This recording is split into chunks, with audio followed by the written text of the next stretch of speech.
अवश्य व्रत करना चाहिए और खूब उत्सव मनाना चाहिए।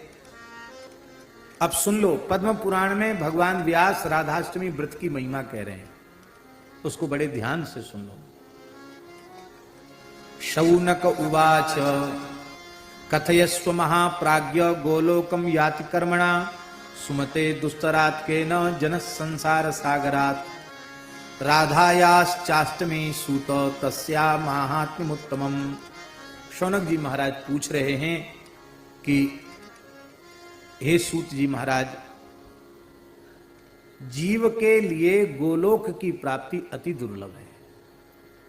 वो अति दुर्लभ नित्य धाम गोलोक की प्राप्ति जीव को सुलभ कैसे हो, ये आप कृपा करके बताओ। इस दुस्तर संसार सागर से पार उतर करके और वो कैसे दिव्य धाम गोलोक की प्राप्ति करे, जहां पहुंचने के बाद फिर लौटकर कभी आना नहीं पड़ता है। उस परम धाम दिव्य धाम गोलोक धाम की प्राप्ति कैसे करे। सूत जी ने कहा, हे शौनकादि ऋषियों, आपने बहुत अच्छी बात पूछी है। आपने जो प्रश्न किया है, यही प्रश्न एक बार देवर्षि नारद जी ने अपने पिताश्री ब्रह्मा जी से किया था।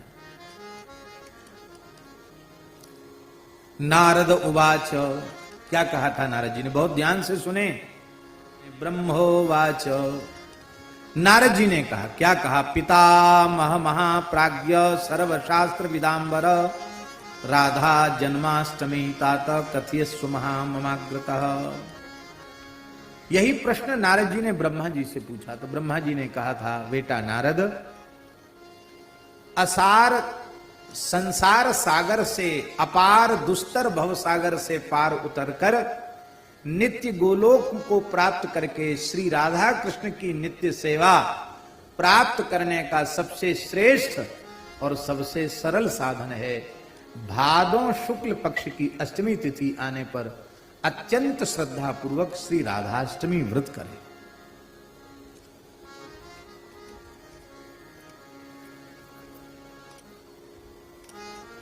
ब्रह्मोवाच,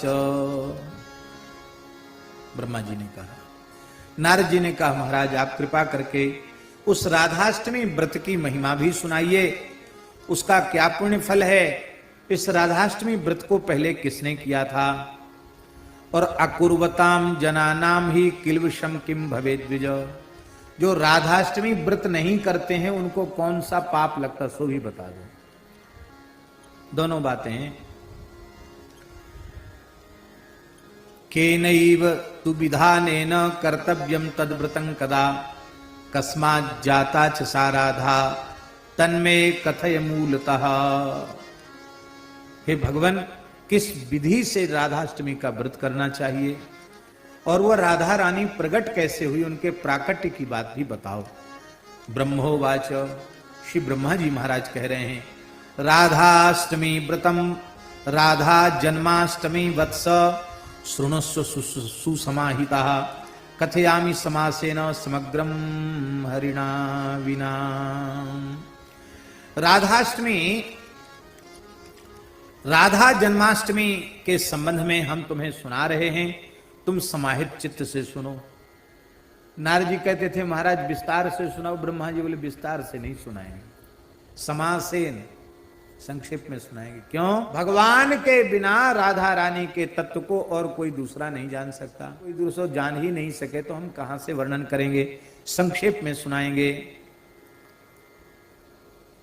कथितम तत्फुलम पुण्यम न शक्नोत्यपि नारद कोटि जन्मार्जितम पापम ब्रह्म हत्यादिकम महत् कुर्वन्ति ये सकृत भक्त्या तेषाम नश्यति तत्क्षणात्। कहते हैं, इसके पुण्य का वर्णन करने की हमें सामर्थ्य नहीं है।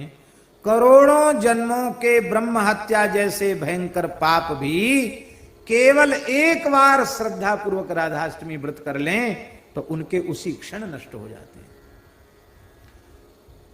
एकादश्या सहस्रेण यत् फलम लभते नरः राधा जन्माष्टमी पुण्यम तस्मात् छत गुणाधिकम। 1000 बार एकादशी करो। एकादशी माने एकादशी, कुछ न खावे पीवे, ऐसी निर्जल 1000 एकादशी करे और उन 1000 एकादशियों का पुण्य उसको 100 गुना कर दे, 1,00,000 हो जाएगा। और कहते हैं एकादशी 1000 एकादशी, 1000 एकादशी को 100 गुना कर दो, माने 1,00,000, 1,000 एकादशी करने का पुण्य उससे भी 1000 गुना पुण्य, 100 गुना पुण्य राधाष्टमी व्रत करने मात्र से प्राप्त हो जाता है। स्वर्ण दान की बड़ी महिमा है, पर सुमेरु पर्वत के समान कोई स्वर्ण दान करे उससे जो पुण्य होता वो केवल राधाष्टमी के व्रत से हो जाता है। सकृत राधाष्टमी कृत्वा तस्मात् शत गुणाधिकम। सुमेरु पर्वत के दान से 100 गुना पुण्य राधाष्टमी जन्म महोत्सव पर व्रत करने का है। कन्यादान का भी बड़ा पुण्य शास्त्रों में कहा गया है। 1,000 कन्याओं का दान करे, 1000 अत्यंत अभावग्रस्त परिवार की कन्याओं का विधिवत विवाह करे, उससे जो पुण्य होगा वह पुण्य केवल एक बार राधाष्टमी व्रत कर लेने से हो जाता है। वृषभानुसुताष्टम्या तत्फलम प्राप्यते जनैः गंगादिषु च तीर्थेषु स्नात्वा तु यत् फलम भवेत् कृष्ण प्राण प्रियाष्टम्या फलम प्राप्नोति मानवः। गंगा आदि धरती की समस्त पवित्र नदियों में स्नान से जो पुण्य होता है उसका सैकड़ों गुना पुण्य केवल राधाष्टमी व्रत से हो जाता है। एतद् व्रतं तु यह पापी हेलया श्रद्धया पिवा करोति विष्णु सदनम गच्छेत कोटि कुलान्वितः। कहते कोई पापी मनुष्य बहुत श्रद्धा नहीं है उसकी, पर उसके द्वारा हो गया ये व्रत, तो कहते वह अपने कुलों के सहित भगवान के धाम में जाने का अधिकारी हो जाता है। पुरा कृत युगे वत्स वर नारी सुशोभना।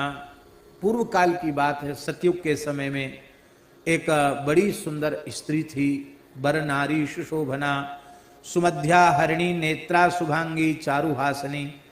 बड़ी सुंदर मध्य भाग वाली, शुभांग वाली, पवित्र अंगों वाली, निर्दुष्ट अंग वाली और सुंदर हास्य वाली, हरिणी के समान नेत्र वाली एक बड़ी सुंदर सुकेशी चारुकर्णी, जो सुंदर केश और कर्ण वाली लीलावती नाम की एक परम दिव्य स्त्री थी, नारी थी। तया बहूनि पापानि कृतानि सुदृढ़ानि च। कई बार रूप भी हमारे पतन का कारण बन जाता है।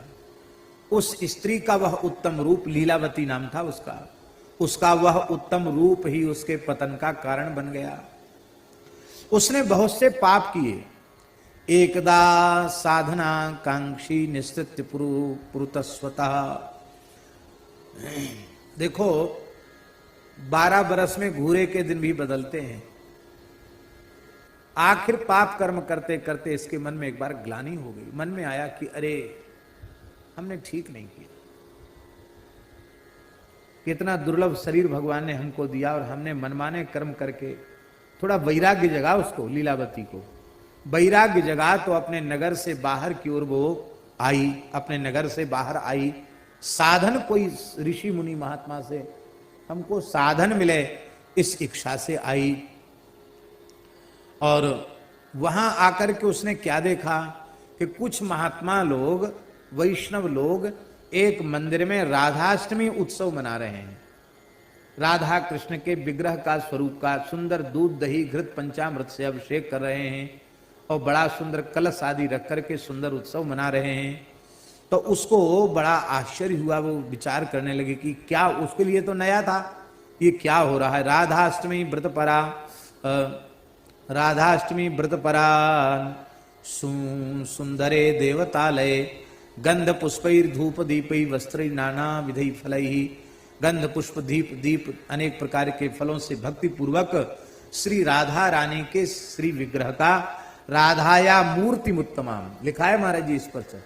इसलिए इस तिथि पर घर में राधा रानी का स्वरूप, ठाकुर जी का जो स्वरूप है, उनका जरूर पंचामृत से विधिवत अभिषेक कराना चाहिए।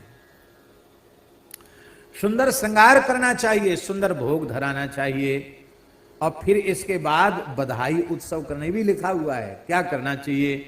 केचिद गायन्ति नृत्यन्ति पठन्ति स्तवमुत्तमम्, कुछ नाच रहे हैं, कुछ गा रहे हैं, कुछ बजा रहे हैं, कुछ सुंदर सुंदर स्तोत्रों से राधा रानी की स्तुति कर रहे हैं। ताल वेणु मृदंगाश्च वादयन्ति चिके मुदा, कोई ताल तबला बजा रहे हैं, कोई बांसुरी बजा रहे हैं, कोई मृदंग बजा रहे हैं। प्रसन्न होकर के ऐसे लोगों को देख करके वह पहुंची और अत्यंत विनयान्वित तो होकर के उसने प्रणाम किया और उसने पूछा कि आप क्या कर रहे हो, आप कृपा करके बताओ। उसकी बात सुन करके उन वैष्णवों ने कहा, तुम वैष्णवा व्रत तत्परा, व्रत तत्पर वैष्णवों ने कहा। उन वैष्णवों का एक नया नाम दिया है यार, राधा व्रति न ऊचू। राधा व्रति वैष्णव वे बोले कि हे देवी, भाद्रे मासिष्टाष्टम्याम जाता श्री राधिका यतः अष्टमी साध्य संप्राप्ताम कुर्वाम प्रयत्नतः। भादों के शुक्ल पक्ष में अष्टमी तिथि को श्री राधा रानी का जन्म हुआ है, इसलिए अत्यंत प्रयत्न पूर्वक हम लोग श्री राधाष्टमी व्रत कर रहे हैं, राधा जी का उत्सव मना रहे हैं। और देखो देवी, गोघात जनितम पापम स्तेयजम ब्रह्म घातजम परस्त्री हरणाच चैव तथा च गुरुतल्पगम विश्वासघातम चैव स्त्री हत्या जनितम तथा एतान्नाश्यन्त्यासु कृतायाश्चाष्टमी नृणाम।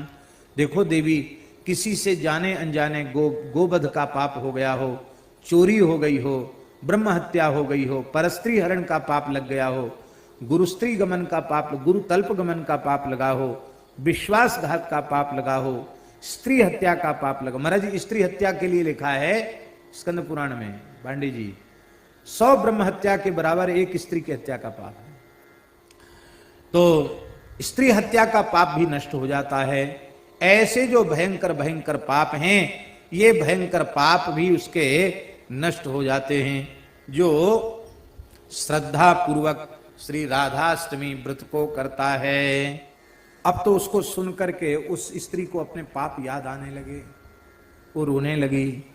उसने कहा, महात्माओं, मैंने तो बहुत पाप किए, मेरा रूप ही मेरे विनाश का कारण बन गया, अब मेरे ऊपर भी कृपा करो कि मेरे ये सारे पाप नष्ट हो जाए, मेरा कल्याण हो जाए। तब उन वैष्णवों ने कहा, राधा व्रतियों ने कहा कि देवी दुख मत करो, श्री कृष्ण पतित पावन है, राधा रानी पतित पावनी है, वे तुम्हारे ऊपर कृपा करेंगी, तुम श्रद्धा पूर्वक राधाष्टमी व्रत करो। अब तो प्रसन्न होकर उसने कहा कि मैं अवश्य राधाष्टमी व्रत करूंगी। तत्रैव व्रतवि सार्धं कृत्वा सा व्रतमुत्तमम्। अभी उसने कुछ खाया पिया तो था ही नहीं, उसने निश्चय कर लिया और उनके साथ ही वो व्रत करने लगी। संयोग की बात थी, वो व्रत करके लौट रही थी, उसी समय एक सर्प पर पैर पड़ गया। कोबरा काला सांप था, पैर पड़ गया और उसने उसको डस लिया और उससे वो मर गई। यमराज के दूत आए और उसको फंदा में डाल करके ले जाने लगे लीलावती को। पास मुदगर पाणया, उनके हाथ में काल पास, डंडा, मुदगर सब थे उनके हाथ में। और महाराज जैसे ही वे उसको यमराज के यहाँ ले जाना चाहते थे, उसी समय भगवान के पार्षद शंख चक्र गदा पद्मधारी 4 भुजा वाले भगवान के पार्षद प्रकट हो गए। दिव्य स्वर्ण में विमानों में बैठ करके महाराज जी आए थे। उन्होंने चक्र धाराओं से पास के टुकड़े टुकड़े कर दिए और उसको प्रेम से उसको विमान में, रथ में बिठा लिया। एक रथ लेके आए थे, उसको बिठा लिया और वे बड़े प्रेम से गोलोक धाम उसको ले गए। निन्युर्विष्णुम पुरुम तेच गोलोकाख्यम मनोहरम, गोलोक धाम उसको ले गए। कृष्णेन राधया तत्र स्थिता व्रत प्रसादतः राधाष्टमी व्रतम तातो यो न कुर्याच मूढ़धि। तो देखो, सूत जी महाराज कह रहे हैं, देखो ऋषियों, वो लीलावती जिसको नरक जाना था, वो एक बार जीवन में व्रत उससे बन गया और उसकी महिमा से वो नित्य गोलोक की अधिकारिणी हो गई। इसलिए राधा कृष्ण की सेवा उसे नित्य गोलोक में प्राप्त हो गई। इसलिए जो राधाष्टमी व्रत नहीं करता है वो मूढ़ मनुष्य है। नरकान निष्कृतिर नास्ति कोटि कल्प शतैरपि, तो करोड़ों कल्पों तक भी नरक से उसका उद्धार नहीं होगा। और स्त्रियश्च यान कुर्वन्ति व्रत में तत् शुभप्रदम, जो पुरुष नहीं करते उनको ये पाप लगता है, जो स्त्रियां नहीं करती उनको भी यही पाप लगता है। ये इस व्रत को करने से श्री कृष्ण प्रसन्न हो जाते हैं, राधा रानी प्रसन्न हो जाती हैं, सारे पाप नष्ट हो जाते हैं और अंत में भगवान के नित्य धाम को प्राप्त करता है। और जो नहीं करता उसको यमराज के यहाँ जाना पड़ता है। बोलो भक्तवत्सल भगवान की जय। राधाष्टमी की कथा जो श्रद्धा पूर्वक सुनता है वो संपूर्ण पापों से मुक्त होकर के भगवान के धाम में पहुंचने का अधिकारी हो जाता है। सर्व पाप विनिर्मुक्तश्चान्ते याति हरेर गृहम। बोलो राधा रानी की जय।